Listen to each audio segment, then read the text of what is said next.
Hello दोस्तों, नमस्कार। Dream campus में आपका स्वागत है। दोस्तों, आज हम लोग विकसित भारत जी राम जी अधिनियम के बारे में बात करने वाले हैं, जिसके बारे में विपक्ष का यह आरोप है कि वर्तमान सरकार गांधीवादी विचारधारा की हत्या कर रहा है। गांधीवादी विचारधारा में जो 100 दिन की रोजगार की गारंटी का अधिकार है, सरकार उसका हनन कर रही है।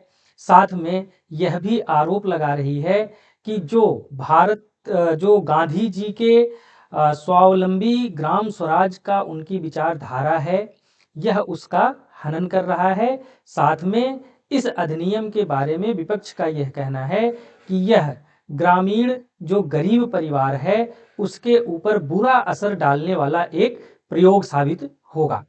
वहीं पर सरकार यह कह रही है कि यह गांधीवादी विचारधारा को वास्तविक रूप से धरातल पर उतारने वाला यह अधिनियम है, क्योंकि गांधी जी की विचारधारा को हम केवल रोजगार देने तक सीमित नहीं कर सकते हैं। सरकार का यह मानना है कि इस अधिनियम के तहत ग्राम को, किसी भी गांव को स्वावलंबी और आत्मनिर्भर बनाया जाएगा। इसमें न केवल रोजगार देने की बात की गई है, बल्कि कौशल प्रशिक्षण की भी बात सरकार कह रही है। सरकार इस बात पे भी अपना मत रखी है कि मनरेगा जैसी योजना को बंद नहीं किया जाएगा, बल्कि यह अधिनियम मनरेगा के साथ एक पूरक भूमिका निभाएगी। तो आज के इस वीडियो में हम बात करेंगे कि क्या है पूरी कार्यप्रणाली विकसित भारत जी राम जी योजना की, उसके साथ यह मनरेगा से किस स्तर पर किस तरह से भिन्न है। साथ में देखेंगे कि इस योजना में या इस अधिनियम में चैलेंजेस क्या क्या हैं और उनके संभावित समाधान क्या क्या हैं। तो चलिए शुरू करते हैं। सबसे पहले तो इसका फुल फॉर्म देख लीजिए। इसका फुल फॉर्म है विकसित भारत गारंटी फॉर रोजगार एंड आजीविका मिशन ग्रामीण। और इसका जो लक्ष्य है वो यह लक्ष्य है कि भारत को 2047 तक एक विकसित राष्ट्र के रूप में डेवलप करना। जैसा कि सभी जानते हैं कि भारत का जो विकास है, भारत के विकास का जो रास्ता है वह गांव से होकर के गुजरता है। तो उसी धारणा को मूल रूप में प्रस्तुत करते हुए सरकार ने इस तरह का अधिनियम लाया है। तो हम अब इसको एक एक करके देख लेते हैं कि जो विकसित भारत जी राम जी योजना है, इसका मुख्य उद्देश्य क्या है। ग्रामीण युवाओं और श्रमिकों को उनको अपने क्षेत्र में रोजगार प्रदान करना तथा अस्थाई संपत्तियों का निर्माण करके गांवों को आत्मनिर्भर बनाना। इसमें एक शब्द इंपॉर्टेंट है, अस्थाई संपत्तियों का निर्माण। जैसा कि हम जानते हैं कि मनरेगा में ज्यादातर कच्चे काम होते थे, मतलब कि तालाब से संबंधित काम हो गया या इस तरह के कच्चे कामों को ज्यादा प्राथमिकता दी जाती थी। लेकिन यहाँ पे जी राम जी योजना में जो कार्य का प्रकार होगा वो अस्थाई प्रकार का होगा, इंफ्रास्ट्रक्चर डेवलप करने का जो काम है वो होगा। दूसरा, इसकी जो वित्तीय संरचना है, जैसा कि अभी हम थोड़ा सा इसका कंपैरिजन भी करेंगे मनरेगा से, लेकिन फिलहाल आप इतना समझ लीजिए कि वर्तमान में जो जी राम जी योजना है इसमें जो पैसा मिलेगा वो या तो विधायक निधि से मिलेगा या फिर राज्य सरकार के बजट में इसका आवंटन किया जाएगा। ये इसकी वित्तीय संरचना है। उसके साथ साथ जो इसका कार्यान्वयन तंत्र है, जैसा कि पहले होता था वैसे ही अभी भी होगा। ग्राम पंचायत और बीडीओ कार्यालय के स्तर पे इसका कार्यान्वयन किया जाएगा, आवेदन लिया जाएगा और वहीं से कामों की जो लिस्ट है वो बनाई जाएगी और जो काम करने वाले लोग हैं उनका सिलेक्शन किया जाएगा। उसके साथ साथ लाभार्थी का जो चयन है वो ग्राम सभा या स्थानीय सर्वेक्षण के आधार पर होगा, जिसमें गरीब और आवासहीन परिवारों को प्राथमिकता दी जाएगी। अभी इसको थोड़ा सा हम और डिटेल में समझेंगे। इसकी कार्यप्रणाली पूरी क्या है, तो इसकी कार्यप्रणाली इस तरह से आप समझ लीजिए, 3 चरणों में पूरी होगी। सबसे पहले तो गांव की जरूरत देखी जाएगी। उसके बाद उस गांव में रहने वाले लोगों के पास कौन कौन सा स्किल है उसकी जानकारी इकट्ठा की जाएगी, मतलब स्किल मैपिंग की जाएगी। स्किल के अनुसार उनको काम दिया जाएगा जिससे उनका आजीविका निर्धारित होगी। ठीक है, आज आप आजीविका को सुनिश्चित किया जाएगा और बाद में पूरे काम की एक निगरानी की जाएगी, उसकी गुणवत्ता चेक की जाएगी और यह चक्रीय रूप से चलता रहेगा अनवरत। ठीक, तो इस तीनों चरण को हम थोड़ा स्पष्ट रूप से समझते हैं। सबसे पहले जो जरूरत है, जरूरतों की पहचान की जाएगी। कैसे? यह प्रक्रिया ग्राम पंचायत और ग्राम सभा के स्तर पर शुरू की जाएगी, जहां गांव में निम्नलिखित जरूरतों का आकलन किया जाएगा, जैसे कि उस गांव में बेरोजगारी का स्तर क्या है और उस गांव में जो लोग रह रहे हैं उनके पास कौन कौन से स्किल है, कौशल की उपलब्धता देखी जाएगी। उसके बाद वहां पे जो संसाधन मौजूद हैं उसको देखा जाएगा कि क्या क्या संसाधन है, कहाँ कहाँ पे इन स्किल्स का हम प्रयोग कर सकते हैं। उदाहरण के तौर पर खेती हो गया, डेयरी हो गया, हस्तशिल्प हो गया, या फिर कोई इस तरह से फूड बेस्ड आइटम जो फूड प्रोसेसिंग होती है वो हो गया। उसके बाद उस गांव के युवाओं, महिलाओं और जितने भी सेल्फ हेल्प ग्रुप हैं सबकी सूची बनाई जाएगी और यह भी देखा जाएगा कि उस गांव में पलायन की क्या प्रवृत्ति है और पलायन किस वजह से हो रही है। तो यह प्रथम चरण होगा कि पहले चीजों को चिन्हित किया जाएगा, बेरोजगारी स्तर देख लिया जाएगा, लोगों का स्किल देख लिया जाएगा और उपलब्ध संसाधन देख लिए जाएंगे कि कहाँ पे हम इनको यूज कर सकते हैं या फिर कहाँ पे हम इनको रोजगार दे सकते हैं। ठीक है, दूसरा चरण होगा लाभार्थियों का चयन करना।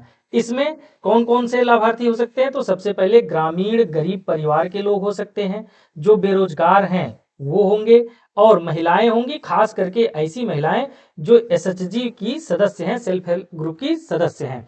उसके बाद अर्ध कुशल और कुशल दोनों तरह के श्रमिकों का, दोनों तरह के लोगों का इसमें लिस्टिंग की जाएगी। ठीक है, अब इसमें इसका जो बेसिक आइडिया है वो यह है कि यह अधिकार आधारित नहीं बल्कि मिशन आधारित चयन है।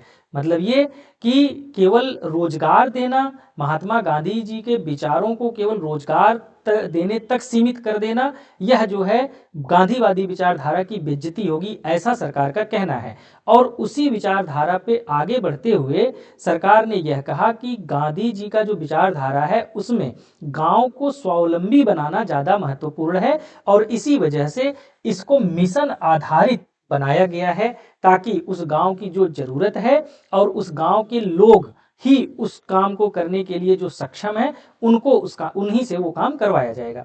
अगला जो हमारा चरण है वो है कौशल मैपिंग या स्किल मैपिंग और ट्रेनिंग।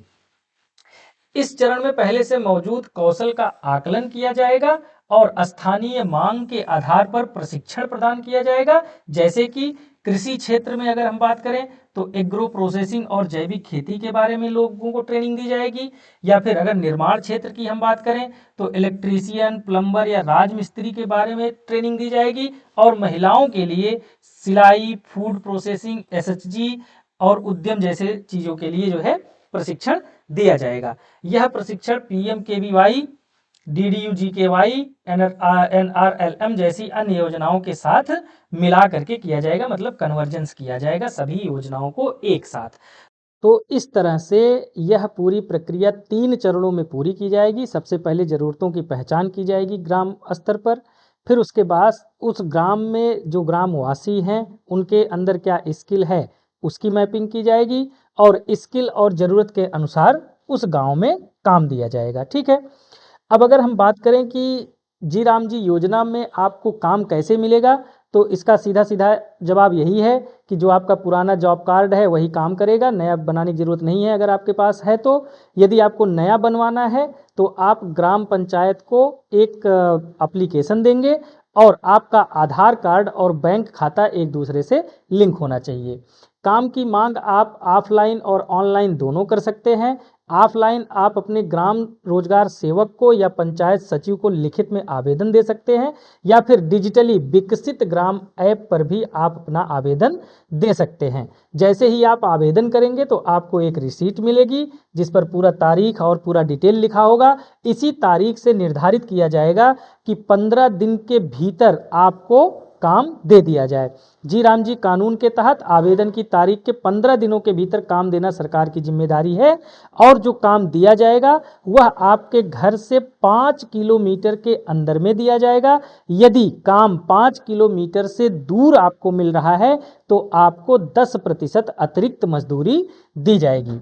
यदि काम आपको 15 दिन तक नहीं मिला है, 15 दिन के बाद गवर्नमेंट आपको बेरोजगारी भत्ता देगी, जो कि आपके सीधे खाते में 7 से 15 दिन के अंदर में ट्रांसफ़र कर दिया जाएगा।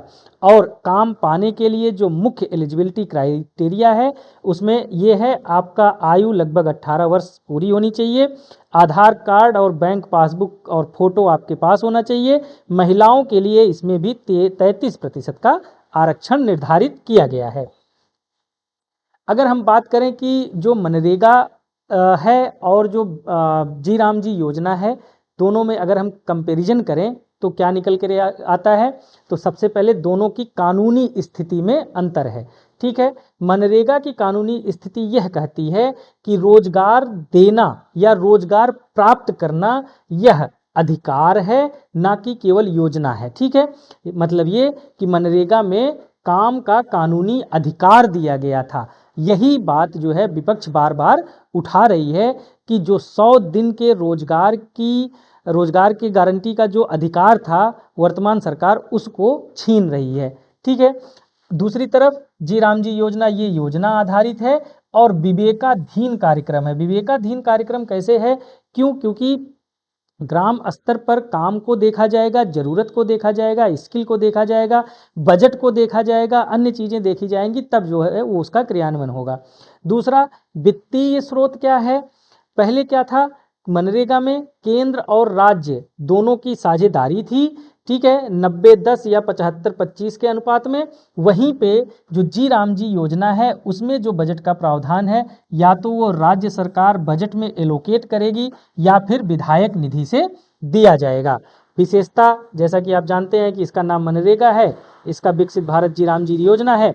इसमें जो कार्य का स्वरूप था, जैसा कि हमने पहले ही बात किया, इसमें कच्चे काम होते थे, जैसे मिट्टी का काम हो गया, जल संचयन का काम हो गया या फिर वृक्षारोपण का काम हो गया। वहीं पर जी राम जी योजना में पक्का निर्माण किया जाएगा, जैसे आवास हो गया, सड़कें हो गई, सामुदायिक भवन हो गया, एक्सेट्रा। उसी तरह से अगर हम भुगतान प्रणाली की बात करें तो इसमें डीबीटी है और इसमें राज्य या जिला प्रशासन स्तर पर भुगतान किया जाएगा। अगर हम संपत्ति स्थायित्व की बात करें तो जो मनरेगा में संपत्ति रख रखाव की होती थी वो बहुत जो है अल्पकालिक होती थी, मतलब कच्चे काम होते थे तो उसमें रख रखाव की आवश्यकता बहुत ज़्यादा पड़ती थी। जबकि जो जी राम जी योजना के तहत जो कार्य करवाए जाएंगे वो दीर्घकालिक ढांचे होंगे, दीर्घकालिक स्ट्रक्चर होगा और इसका बहुत ज़्यादा निगरानी करने की आवश्यकता नहीं पड़ेगी। ठीक है, अब अगर हम बात करें कि इस योजना के कार्यान्वयन में, एग्जीक्यूशन में समस्याएं कहाँ कहाँ हैं, चिंता का विषय क्या क्या है, चैलेंजेस क्या क्या है। सबसे पहले तो बजट की चिंता है। बजट की चिंता कैसे है कि जो पूर्व में मनरेगा योजना थी उसमें जो वित्त पोषण था वो केंद्रीय वित्त पोषण था, इसलिए उसमें पैसे की कमी कभी महसूस नहीं होती थी। जबकि जो जी राम जी योजना है इसमें विधायक निधि और राज्य सरकार के वार्षिक आवंटन पर यह निर्भर करता है, इसलिए समय पर पैसा आना और कार्य का होना इसमें थोड़ा सा डाउट रहेगा। दूसरी बात, इस कार्यक्रम में राजनीतिक हस्तक्षेप हो सकता है। कैसे? यदि पैसा विधायक निधि से आ रहा है तो यह बहुत ज़्यादा संभावना है कि काम करने वाले लाभार्थी कौन होंगे यह भी शायद विधायक जी के प्रभाव से ही सेलेक्ट होंगे, सूची बनेगी। वास्तविक जरूरतमंद परिवार अक्सर राजनीतिक दबाव के कारण योजना से वंचित रह सकते हैं। ठीक है, दूसरा, निगरानी व्यवस्था का अभाव है। केंद्रीय स्तर पर जियो टैगिंग और सख्त ऑडिट की कमी इसमें देखी जा सकती है। इससे भ्रष्टाचार की संभावना बढ़ सकती है और निर्माण कार्य की जो गुणवत्ता है वो उसमें भी कमी देखी जा सकती है। उसके अलावा तकनीकी दक्षता की कमी है। क्योंकि गांव के स्तर पर इंजीनियर या तकनीकी सहायक या फिर प्रशिक्षित कर्मचारियों की उपलब्धता बहुत कम है, जो कि जो निर्माण कार्य है उसकी गुणवत्ता को गंभीर रूप से प्रभावित कर सकता है और इसकी वजह से जो राज्य सरकार का धन है उसका मित व्यय भी हो सकता है। विलंबित भुगतान अगला हमारा चैलेंज है। यदि समय से पैसा का भुगतान नहीं होगा, चूंकि राज्य सरकार के बजट में आवंटित होगा, विधायक निधि से पैसा मिलेगा, तो यह संभावना जताई जा रही है कि इसके भुगतान में भी विलंब हो सकता है और यदि भुगतान में विलंब होगा तो श्रमिकों के अंदर अविश्वास की भावना डेवलप हो सकती है, जिससे जो निर्माण कार्य हैं उसके गुणवत्ता पर भी असर पड़ सकता है। अब इन जो चीज़ें हैं इसमें हम सुधार कैसे कर सकते हैं? सुधार का पहला मार्ग है संपूर्ण डिजिटलीकरण। आवेदन से लेकर भुगतान तक संपूर्ण प्रक्रिया को एंड टू एंड डिजिटल करना चाहिए। रियल टाइम ट्रैकिंग करनी चाहिए, जो भी काम हो रहे हैं उसकी जियो टैगिंग करनी चाहिए और ऑनलाइन शिकायत निवारण तंत्र जो है विकसित करना चाहिए ताकि पारदर्शिता को सुनिश्चित किया जा सके। साथ में ही दूसरा उपाय है कि आप जैसे मनरेगा का सोशल ऑडिट होता था वैसे ही इस योजना का भी सोशल ऑडिट किया जाए। किसके द्वारा? स्थानीय ग्रामीणों के द्वारा निर्माण कार्य की गुणवत्ता और भुगतान की प्रक्रिया को नियमित रूप से समीक्षा किया जाना चाहिए। तीसरा यह है कि कौशल विकास कार्यक्रम चलाना चाहिए। केवल ग्रामीणों को मजदूरी के रूप में न रखा जाए, केवल मजदूरी वाले काम न कराया जाए, बल्कि उनको कौशल का भी प्रशिक्षण दिया जाए, उनका स्किल डेवलप किया जाए ताकि वो दीर्घकालीन व्यवसाय में अपने आप को फिट कर सके। फॉर एग्जाम्पल उनको राजमिस्त्री की ट्रेनिंग दिया जाए, प्लम्बर, इलेक्ट्रीशियन या अन्य व्यवसायों के संबंध में भी उनको ट्रेनिंग दिया जाए। उसके बाद योजनाओं का अभिसरण किया जाए। जैसा कि हमने कहा कि ग्रामीण स्तर पर जो अन्य योजनाएं चल रही हैं, जैसे कि स्वच्छ भारत मिशन हो गया, सौर ऊर्जा मिशन हो गया, डिजिटल इंडिया मिशन हो गया, इन सब सारे मिशन के साथ जी राम जी योजना को भी समन्वित करना चाहिए ताकि जो स्मार्ट विलेज का हमारा सपना है उसको हम साकार कर सकें।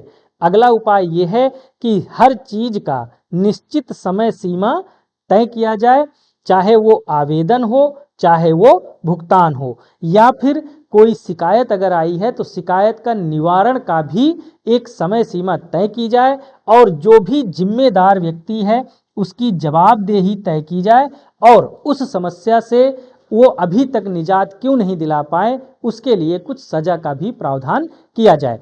तो इस तरह से अगर इन सब 4-5 पॉइंट्स पे हम काम करते हैं तो विकसित भारत योजना, विकसित भारत जी राम जी जो योजना है, यह वास्तव में एक हिस्टोरिकल स्टेप साबित हो सकता है किसी भी ग्राम सभा को, किसी भी गांव को स्वावलंबी और आत्मनिर्भर बनाने में। ठीक है, तो इस तरह से आप देख सकते हैं कि मुख्य सिफारिश आप क्या कर सकते हैं कि जो हमारा मनरेगा चल रहा है, मनरेगा के पूरक के रूप में इस योजना को चलाना चाहिए और साथ में डिजिटलीकरण, पारदर्शिता और कौशल विकास पर मूल रूप से फोकस होना चाहिए। इस तरह से विकसित भारत जी राम जी योजना का जो सपना है वो हम साकार कर सकते हैं और ग्रामीण स्तर पर गांव को स्वावलंबी और आत्मनिर्भर बना सकते हैं। तो उम्मीद है कि आपको ये पूरा टॉपिक समझ में आ गया होगा। अगर कोई पॉइंट रह गया है या कुछ इसमें सुधार की आवश्यकता है तो आप हमको कमेंट में बता सकते हैं। Thank you so much.